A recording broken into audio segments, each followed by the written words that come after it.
saya Julita Grifina Angel. Saya duduk di kelas 4 SDN 04 Kebadu, Kecamatan Balai. Pada pagi hari ini, saya akan bercerita dengan judul Batu Lubur. Dewan juri yang saya hormati, serta teman-teman semuanya yang saya sayangi. Salam sehat dan bahagia. Nah, teman-teman, dengarkan ya ceritanya. Pada zaman dahulu kala, di daerah Benawan, Kecamatan Balai, terdapat sebuah kampung. Kampung tersebut masih sangat kuat memegang adat dan tradisi nenek moyang. Adat dan tradisi tersebut yang masih dilaksanakan hingga sekarang diantaranya nyesai amot atau mengusir hantu dan gawai ampara padi sebagai ungkapan syukur atas panen padi di tahun itu. Tidak jauh dari kampung itu, hiduplah seorang nenek bersama dengan cucunya. Hidup mereka sangat miskin. Pakaiannya compang-camping, kotor dan berbau. Badannya sangat kurus. Pekerjaan sang nenek hanya mencari kayu bakar dan sayur-sayur hutan untuk dijual dan hasilnya untuk makan sehari-hari. Tersebutlah dalam cerita, selepas musim panen, ada warga kampung yang melaksanakan pesta pernikahan. Semua warga kampung sibuk membantu mempersiapkan pesta tersebut. Hari pesta pernikahan pun tiba. Suasana kampung pun menjadi sangat ramai. Mereka larut dalam kegembiraan. Di pondok ladang, cucu sang nenek ingin melihat pesta tersebut. Dan si cucu itu pun minta izin dengan neneknya. Nek, aku ingin melihat pesta di kampung. Boleh ya, Nek? Nek, boleh ya? Aku pergi ke sana, Nek. Jangan, Cu. Sebaiknya kamu di rumah saja ya. Usah ke sana, Cu. Memangnya kenapa, Nek? Aku mau ke sana, Nek. Boleh ya, Nek? Baiklah, kamu boleh pergi. Tapi ingat pesan nenek, jangan nakal di tempat pesta nanti. Akhirnya, sang cucu itu pun berangkat ke tempat pesta. Suasana di tempat pesta sangat ramai. Dalam suasana kebahagiaan pesta, tiba-tiba datanglah cucu sang nenek dengan pakaian yang compang-camping, kotor dan bau. Ia datang dan meminta-minta makanan. Paman, boleh aku meminta kue itu, Paman? Sambil memberi kue, si paman itu menghardik. Hai bocah kecil, ini kue. Pergilah kau, pergi, badanmu bau. Namun, di antara mereka ada juga yang kasihan dan memberinya kue dan berpesan agar segera menjauh dari kerumunan pesta. Dasar anak kecil yang tidak pernah makan makanan enak dan jarang melihat keramaian orang pesta.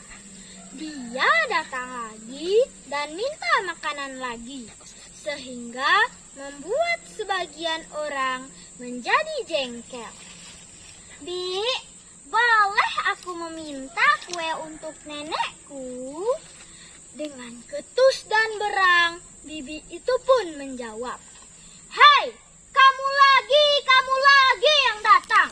Tunggu di sini, aku akan ambilkan kue untuk nenekmu." Bibi itu pun bergegas ke dalam dan mengambil sesuatu. Tak seberapa lama kemudian, bibi itu keluar dengan membawa sebuah bungkusan. "Nah, ini kue untuk nenekmu. Sudah, pergi sana."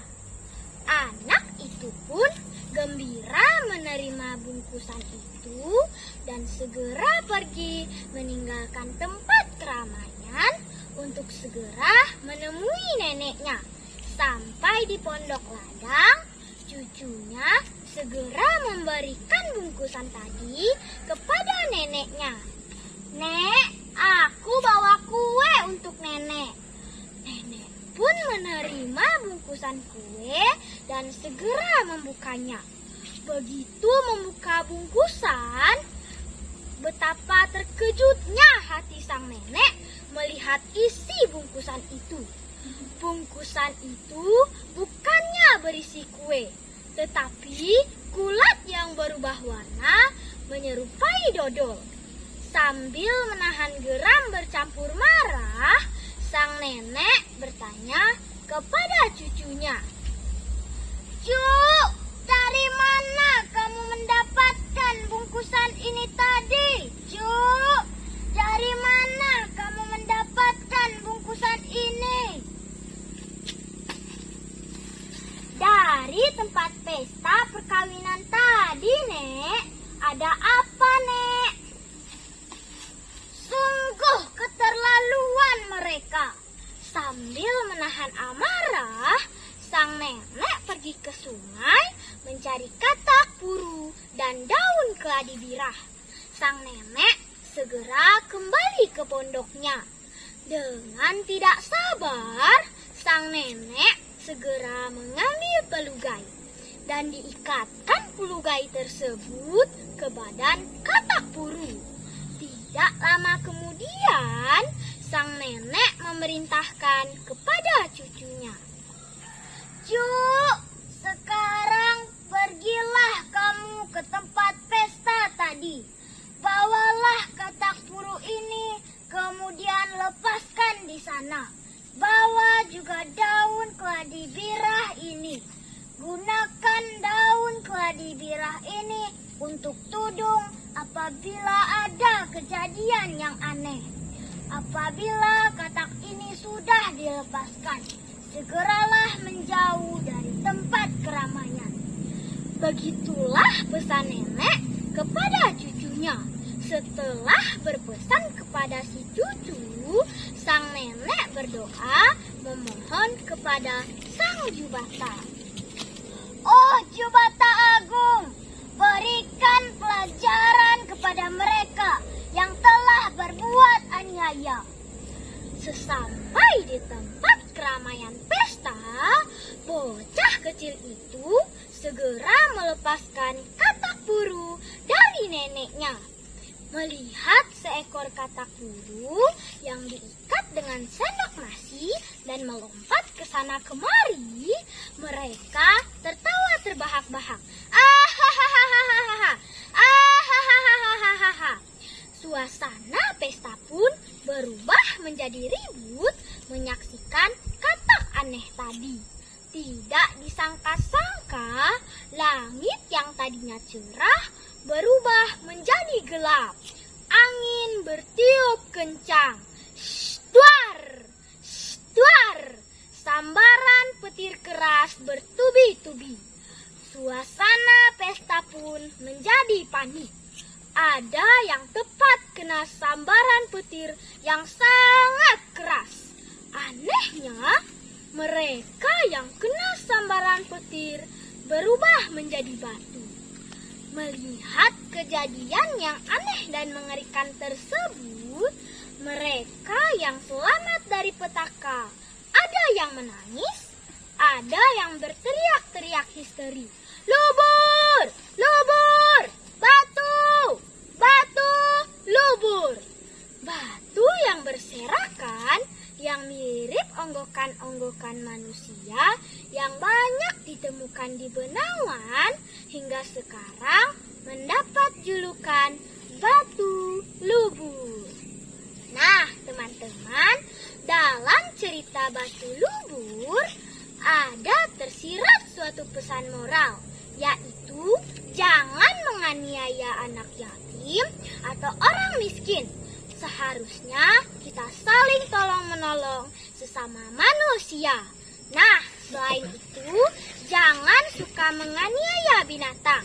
Sebaiknya kita melindungi binatang. Demikian cerita batu lubur yang dapat saya sampaikan hari ini. Daun durian, daun selasih. Cukup sekian dan terima kasih.